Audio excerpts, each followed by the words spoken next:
and we are not relenting any longer. We are not backing down, and we are going to do it as per the directives by Raila Amolo Odinga.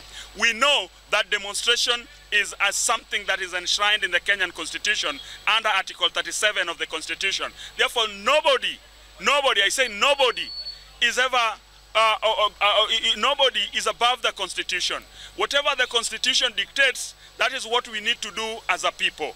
And we are telling William Samoei Ruto, you are not our president. We did not elect you as the president. We elected Raila Amolo Odinga as our president, and we voted him on the 9th August 2022 general elections. Therefore, all matters that are affecting us as Kenyan people, these ideas must be discussed. These ideas must be addressed. And we have known that there are youths that have been paid so that they fight us tomorrow. We want to tell these youths, because you've been paid to attack innocent youths who are your brothers, we are telling you, please, don't come to the streets where people will be organizing themselves to demonstrate peacefully because you've been given 1,000 shillings to attack your fellow youth. That is a wrong thing. That is a wrong engagement. I want to tell the police, the IG Kohome, you know the UN has written a letter to you. They want you to explain why there is police brutality in this republic. The UN has put their cameras and they are watching you. We want to question you.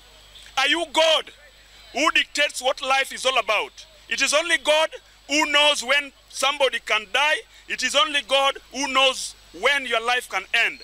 Human being who is talking about life should know that life is sacred. Therefore, we don't want you to threaten Raila Amolo Odinga. But if you dare touch Raila Amolo Odinga, if we dare see any blood coming out of even his hand, if we see any sweat coming out from Raila Amolo Odinga, just sweat, not blood, sweat. That is the day this country is going to burn down, and we are telling you we are ready to burn this country down the moment you touch the life of Raila Amolo Odinga. Because Raila is our life, Raila is our business, and we don't want to see anybody touching him. As I finish, I want to ask the leaders of the Azimio la Umoja to continue being together, to continue working together and holding their hands together. The main agenda for the Sufuria Revolution movement is to make sure that we push this government of William Samoei Ruto to a corner, up to a point whereby it realizes that indeed high cost of living is a problem in this Republic of Kenya. And the 16% VAT taxes that were put against on the throats of our people must be lowered down up to 8% as it has used to be. We know that the Finance Act 2023 that was passed in the National Assembly is already before the courts. We are telling William Samoei Ruto, if you want to survive in that position as the President of the Republic of Kenya, make sure that that law doesn't get implemented. Because if the moment that law gets implemented, that is the moment that this country will go to the dogs, because we don't have a way on how we can survive as a people. Therefore, we are saying no to Finance Act 2023. We are saying no to punitive tax measures that you have put in place. We are saying IBC must be fully reformed and restructured to a point whereby it can guarantee fairness, verifiability, and credibility in terms of exercising and giving out a credible, free, fair, and credible electoral results. That we must work on. The 4 commissioners, the Cherera 4, they must be reinstated back to office, and that is not a request. That is a condition.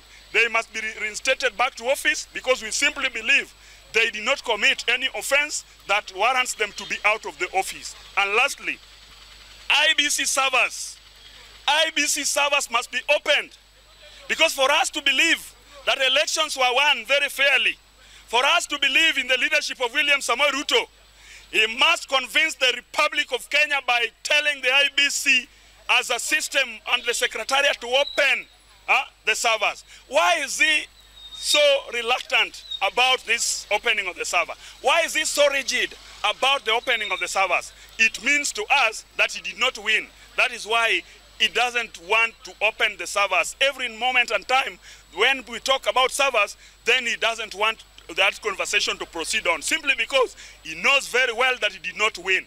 We are telling you and challenging you, William Samoei Ruto.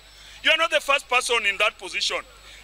The late former President of the Republic of Kenya, Daniel Toroitich Arap Moi, did your old tactics. The tactics that you're using today were used by the late former president, Daniel Toroitich Arap Moi, and he failed.